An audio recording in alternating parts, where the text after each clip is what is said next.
Good morning, ladies and gentlemen. Dr. Hobake, President of Tokyo University of Agriculture and Technology. Dr. Rodriguez, former Minister of MAP, Agriculture, Livestock and Food Supply. Ladies and gentlemen, it is my great pleasure and honor to have this opportunity to deliver greetings at the 100th anniversary of Japanese immigration to Brazil, Japan-Brazil Symposium of the Universities and the Cultural Research Institute. I'd like to take this opportunity to discuss Japanese immigrants' contributions to the Brazilian agriculture and Japan-Brazil agricultural cooperation. This year, 2008, is the Japan-Brazil Year of Exchange. Back in September 2004, then Prime Minister Mr. Koizumi visited Brazil. At his summit meeting with President Lula, the top leaders agreed to celebrate 2008, that marks the 100th anniversary since the first arrival of Japanese immigrants to Brazil, as the Japan-Brazil Year of Exchange. In commemoration of this, many ceremonies, including the centenary of Japanese immigration to Brazil, have been held.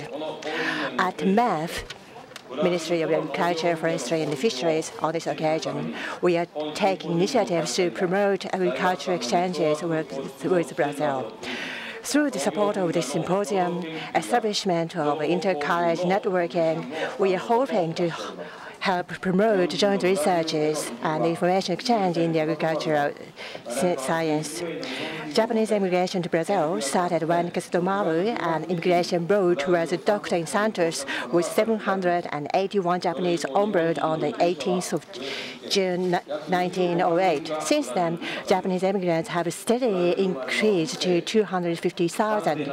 If second and third generation Japanese are included, there are about 1.5 million ethnic Japanese living in Brazil, forming the largest Japanese community in the world outside Japan.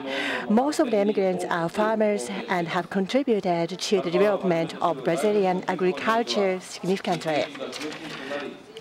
In around São Paulo and other major cities, Japanese immigrants took the lead to introduce such vegetables as Chinese cabbage, chives, Japanese parsley, Japanese radish, and so on, and persimmon and apples. They developed a labor-intensive cultivation model of vegetables, fruit trees, and flowers. This has helped develop producing centers around the urban areas. This model was supported by manpower of family members and has created not conventional large or small farmers, but middle-sized farmers. These Japanese farmers vigorously promoted agricultural cooperative activities for distribution and sales of their produce and strived for plant breeding. In the Amazon region, Japanese immigrants introduced black pepper. The Japanese immigrants bought black pepper seedlings in Singapore on their way to Brazil and tried to grow them into Miyake Para, a colony in the Amazon. After a lot of trial and errors, they succeeded in cultivation and formed a large black pepper production center.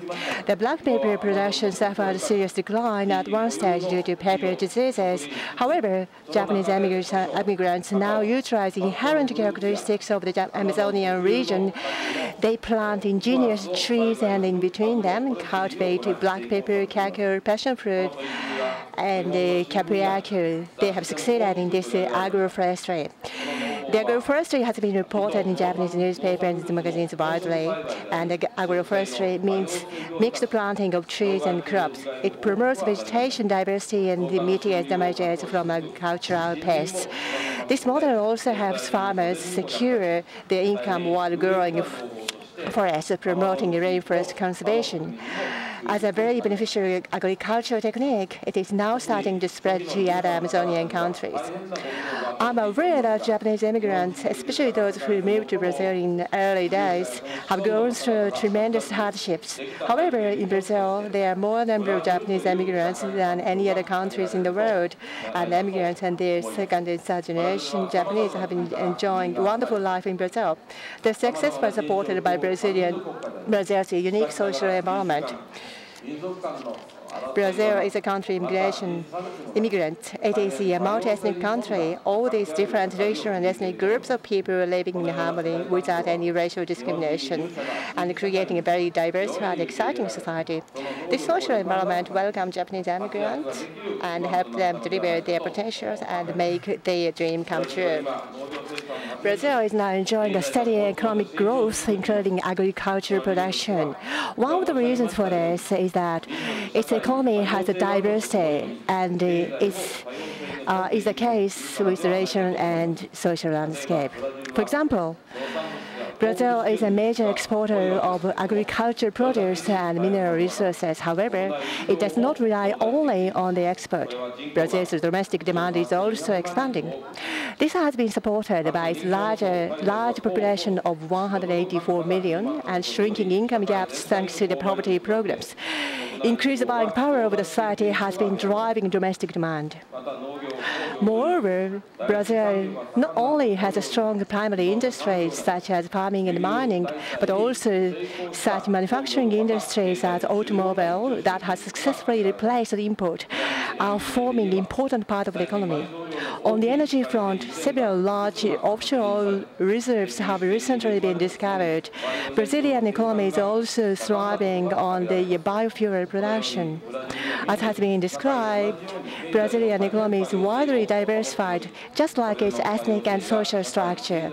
This diversity is acting as a strong pillar for the society and economy. Now, let me touch on the agricultural cooperation between Japan and Brazil. Brazilian soybean production has rapidly grown in recent years to the level almost exceeding the largest producer, America. This rapid growth was propelled by the dramatic increase in soybean production in the Midwest region called Cerrado. For this soybean production in Cerrado, Japan and Brazil operated a large-scale cooperation program for about 20 years from 1979 to 2003. This is so-called Cerrado Agricultural Development Cooperation Program supported by total loans of 68.4 billion yen.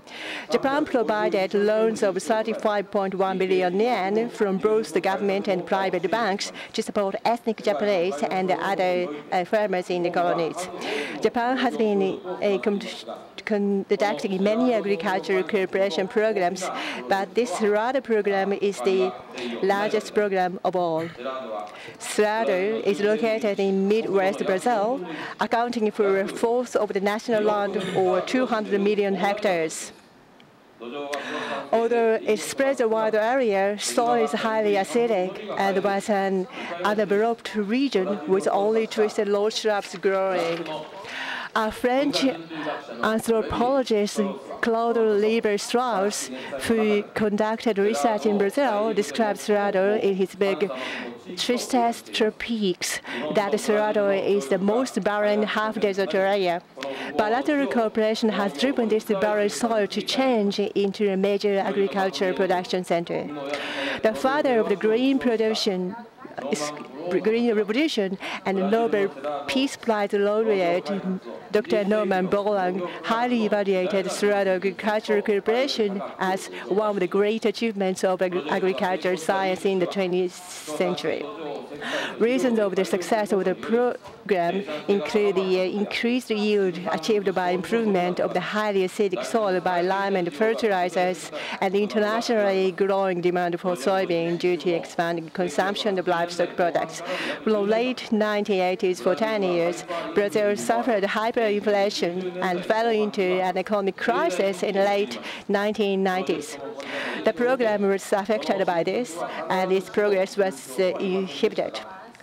However, the program then overcame this challenge, and later the Japan-Brazil cooperation delivered a great success.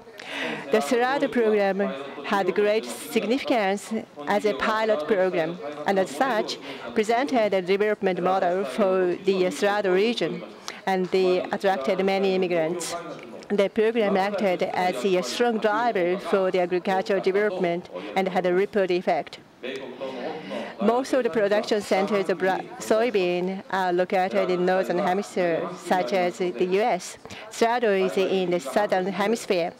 Its harvest comes 6 months later than the northern production centers, allowing the world to hedge climate damage risks. Agricultural production in Cerrado will continuously act as a great supplier of food to the world market.